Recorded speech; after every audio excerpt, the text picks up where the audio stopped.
अस्सलाम वालेकुम। इस लेसन में हम प्रेपोजिशनल फ्रेजेस पर बात करेंगे। हम प्रेपोजिशनल फ्रेजेस को डिफाइन करेंगे। हम 9th क्लास की टेक्स्ट बुक से कुछ पैराग्राफ्स लेके उन पैराग्राफ्स में प्रेपोजिशनल फ्रेजेस को ट्रेस करेंगे और फाइनली हम उन प्रेपोजिशनल फ्रेजेस का सिंटैक्स ड्रॉ करने की कोशिश करेंगे। ये आपको हेल्प करेगा टू अंडरस्टैंड लेंथी सेंटेंसेस कि किस तरह से आप लंबे सेंटेंसेस को उनके कॉन्स्टिट्यूएंट पार्ट्स में ब्रेक कर सकते हैं और जब आप उसके छोटे टुकड़े कर लेते हैं, छोटे हिस्से बना लेते हैं किसी लेंथी और डिफ़िकल्ट सेंटेंस के, उस सेंटेंस की कंप्रीहेंशन आपके लिए बहुत ज़्यादा आपके लिए बहुत ज़्यादा आसान हो जाती है। तो पहले प्रेपोजिशनल फ्रेज की डेफिनेशन देख ले कि प्रेपोजिशनल फ्रेज को हम डिफाइन कैसे करते हैं।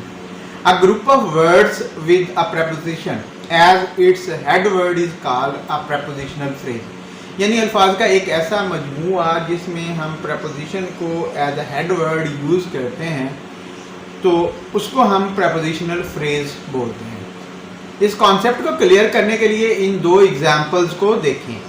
After considering all solutions I will talk to you, और उसके बाद नेक्स्ट सेंटेंस जो देखें, he talked with all his friends before going on his last journey. अब अगर आप इन सेंटेंसेस में प्रेपोजिशनल फ्रेजेस को देखते हैं तो आफ्टर कंसिडरिंग ऑल सॉल्यूशंस, ये आफ्टर कंसिडरिंग ऑल सॉल्यूशन, यहाँ पे आफ्टर आपने as a head word preposition को लिया है और ये पूरे का पूरा पार्ट जो है वो आफ्टर कंसिडरिंग ऑल सॉल्यूशंस, तो इसको आप एक प्रेपोजिशनल फ्रेज बोल देंगे। उसके बाद ऑफ कोर्स ये टू यू को भी आप एक प्रेपोजिशनल फ्रेज ही बोलेंगे क्योंकि फ्रेज का कॉन्सेप्ट जो है वो क्या है कि ये दो या दो से ज़्यादा वर्ड्स होते हैं और एक यूनिट के तौर पर ये काम करते हैं। उसके बाद नेक्स्ट सेंटेंस को जब आप देखते हैं, विद ऑल हिज फ्रेंड्स और before going on his last journey, अब ये दो प्रेपोजिशनल फ्रेजेस इस सेंटेंस में यूज हुई। तो आप बड़ा आसानी से समझ सकते हैं कि अगर आप इन प्रेपोजिशनल फ्रेजेस को अलग कर लें और इनकी कंप्रीहेंशन देखें कि इनकी जो है वो क्या, इनके मीनिंग जो है वो क्रिएट हो रहे हैं, बाकी सेंटेंस के मीनिंग को समझना आपके लिए बहुत ज़्यादा आसान हो जाता है। और बिलाशुबा जब आप इस तरह से समझ के काम कर रहे होते हैं तो आप अपनी प्रेपोजिशनल फ्रेजेस कॉइन भी करते हैं, और जब आप अपनी प्रेपोजिशनल फ्रेजेस कॉइन करते हैं तो आप इंग्लिश टेक्स्ट की बेटर कंप्रीहेंशन की तरफ जा रहे होते हैं या आप जो है वो बेटर क्रिएटिव राइटिंग की तरफ जा रहे होते हैं। मैं दो पैराग्राफ्स देखता हूँ 9th क्लास की टेक्स्ट बुक से और वहाँ पे प्रेपोजिशनल फ्रेजेस को डिस्कस करते हैं। पहला पैराग्राफ जो है वो आपके सामने है, मैं इस पैराग्राफ को पढ़ता हूँ, आप ज़रा देखिएगा कि इसको मोस्ट ऑफ द वर्ड जो है वो किस तरह से प्रोनाउंस होते हैं। Drug addiction is caused by the environmental factor. A few important environmental factors that may cause drug addiction are bad peer influence and troubled domestic background. When young people remain in bad company and do experiments in the name of adventure, they may fall a prey to addiction.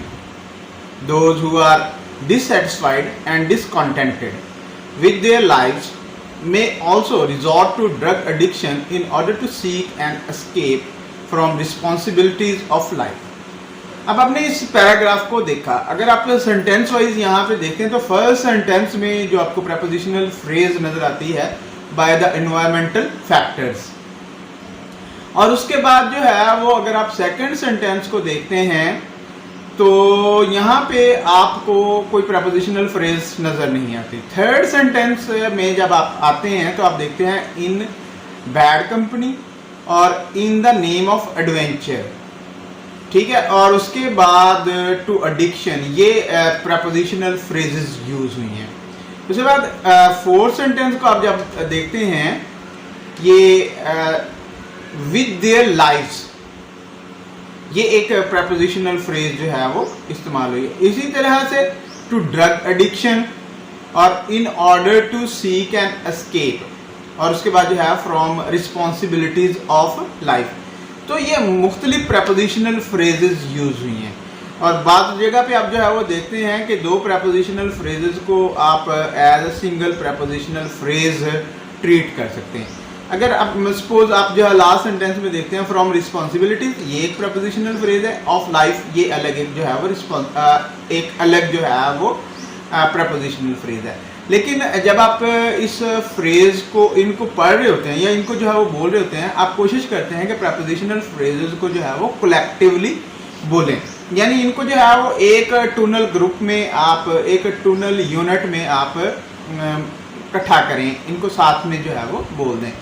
इस तरह से आप वो ख़ास किस्म की English rhythm acquire करते हैं फाइनली, जिसकी ज़रूरत होती है। एक और पैराग्राफ जो है वो देखते हैं, देन हम कुछ मशहूर प्रेपोजिशनल फ्रेजेस को लेके उनका सिंटैक्स ट्रेस करने की कोशिश करेंगे। ऑफ कोर्स जो सिंटैक्स यहाँ पे क्रिएट देखा जाएगा कि जो सिंटैक्स यहाँ पे क्रिएट हो रहा है उससे डिफरेंट सिंटैक्स भी क्रिएट हो सकता है। लेकिन असल में आप लोगों से रिक्वायरमेंट क्या है कि जब भी आप अपने टेक्स्ट के साथ जो है वो इंटरेक्ट कर रहे हो तो उस टेक्स्ट के डिफरेंट कंपोनेंट पार्ट्स को हाईलाइट करें और उनको समझने की कोशिश करें कि वो किस तरह से क्रिएट होते हैं, किस तरह से बनते हैं। और ऑफ कोर्स आप जब लिख रहे होंगे तो आप उन्हीं पैटर्न्स को फॉलो कर रहे होंगे।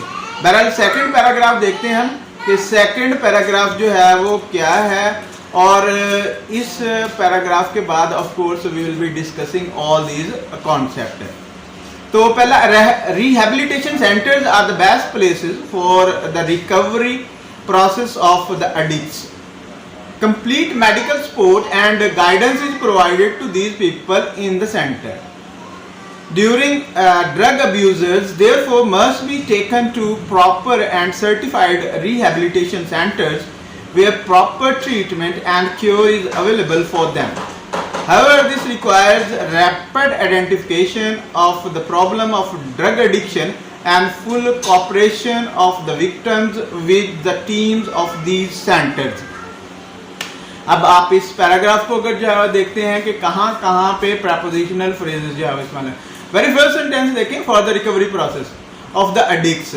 अब ये इसको आप जो है वो दो प्रेपोजिशनल फ्रेजेस के तौर पर भी ट्रीट कर सकते हैं, या आप इसे जो है वो एक प्रेपोजिशनल फ्रेज समझ सकते हैं कि ये एक जो है वो प्रेपोजिशनल फ्रेज है। उसके बाद आप जो है वो देखते हैं टू दीज पीपल और इन द सेंटर्स, ये भी प्रेपोजिशनल फ्रेजेस हैं। अच्छा, उसके बाद to proper and certified rehabilitation centres, ठीक है, और उसके बाद जो है वो फॉर देम। और नेक्स्ट सेंटेंस, जब लास्ट सेंटेंस जो है वो आप देखते हैं तो ये क्या है, of the problem of drug addiction, और उसके बाद जो है of the victims with the teams of these centres. इनको आप जो है वो प्रेपोजिशनल फ्रेजेस बोल सकते हैं, आप इनको जो है वो प्रेपोजिशनल फ्रेजेस के तौर पर ट्रीट कर सकते हैं। अब हम कुछ फेमस जो यहाँ पे पैटर्न जो कॉमन पैटर्न डेवलप हुए हैं उनके सिंटैक्स को देखते हैं, कुछ प्रेपोजिशनल फ्रेजेस लेते हैं। ऑफ कोर्स ये इस चीज़ को डिमॉन्स्ट्रेट करने का मकसद ये है कि आप इन पैटर्न्स को फॉलो करके कुछ प्रेपोजिशनल फ्रेजेस अपनी कॉइन करें। जब आप इस किस्म की प्रैक्टिस में इन्वॉल्व होते हैं तो आपको कॉन्फिडेंस मिलता है, आपको एतमाद मिलता है, और आपको लगने लगता है कि you can create your own language, और यही आपका फाइनल गोल होता है। तो देखें, बाय द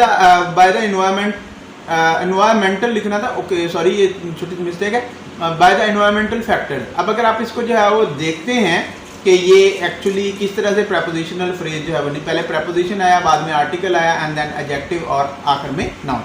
तो आप इस पैटर्न को फॉलो करके अपनी प्रेपोजिशनल फ्रेजेस कॉइन कर सकते हैं, आप अपनी प्रेपोजिशनल फ्रेज जो है वो बना सकते हैं। उसके बाद in the name of adventure को अगर आप जो है वो देखते हैं तो क्या है, पहले प्रेपोजिशन है, आर्टिकल है, एंड देन नाउन है, फिर प्रेपोजिशन है, फिर नाउन है। तो ये थोड़ा सा जो है वो पैटर्न चेंज हुआ है यहाँ पे। ऑफ कोर्स और भी बहुत सारे पैटर्न्स नज़र आएंगे जब आप जो है अपने टेक्स्ट को अपने टेक्स्ट के साथ इंटरेक्ट कर रहे होंगे। और इस लेसन का मकसद जस्ट ये पॉइंट आउट करना है कि कैसे आप अपने टेक्स्ट को या अपने सेंटेंसेस को उनके कंपोनेंट्स पार्ट्स में ब्रेक कर सकते हैं और उनके पैटर्न्स को देख सकते हैं। उसके बाद थर्ड अगर आप जो है वो देखते हैं, in order to seek and escape. अब ये इन ऑर्डर तो ये एक पूरा प्रेपोजिशनल फ्रेज के तौर पर ही इसे ट्रीट किया जाता है, इसलिए मैंने इसे PRP लिख दिया, जिसका मतलब जो है प्रेपोजिशनल फ्रेज आप ले सकते हैं। और उसके बाद आप जो है वो देख सकते हैं इन्फिनेटिव जो है वो एक लगा हुआ है और उसके बाद एक आर्टिकल है एंड देन जो है वो नाउन है। ये भी पैटर्न बड़ा कॉमन सा नजर आता है प्रेपोजिशनल फ्रेजेस में। उसके बाद बड़ा कॉमन पैटर्न नजर आता है कि वो प्रेपोजिशन और उसके बाद जो है आपको प्रोनाउन या कोई noun. This is all what I wanted to discuss in today's lesson. तो आज के लेसन के टेक अवेज क्या हैं कि प्रेपोजिशनल कॉमन पार्ट होती हैं of English text. English text में ये बहुत ज़्यादा नज़र आती हैं और in most common syntax of prepositional phrases क्या होता है कि हम एक प्रेपोजिशन लगाते हैं उसके बाद कोई नाउन या प्रोनाउन लगा देते हैं। देन ऑफ कोर्स आप और मॉडिफायर लगा के इस प्रेपोजिशनल फ्रेज में ज़्यादा डिटेल जो है वो डाल सकते हैं। और प्रेपोजिशनल फ्रेजेस आप देख सकते हैं, आपने देखा होगा कि सेंटेंस के शुरू में भी आ सकती हैं और सेंटेंस के एंड पे भी आती हैं। और प्रेपोजिशनल फ्रेजेस क्या करती हैं, ये कुछ ज़्यादा इंफॉर्मेशन देती हैं नाउन्स के बारे में और वर्ब्स के बारे में। इस तरह से हम कह सकते हैं कि ये एडजेक्टिव और नाउन के तौर पर फंक्शन प्ले करती हैं, यानी ये एडजेक्टिव और नाउन का काम करती हैं।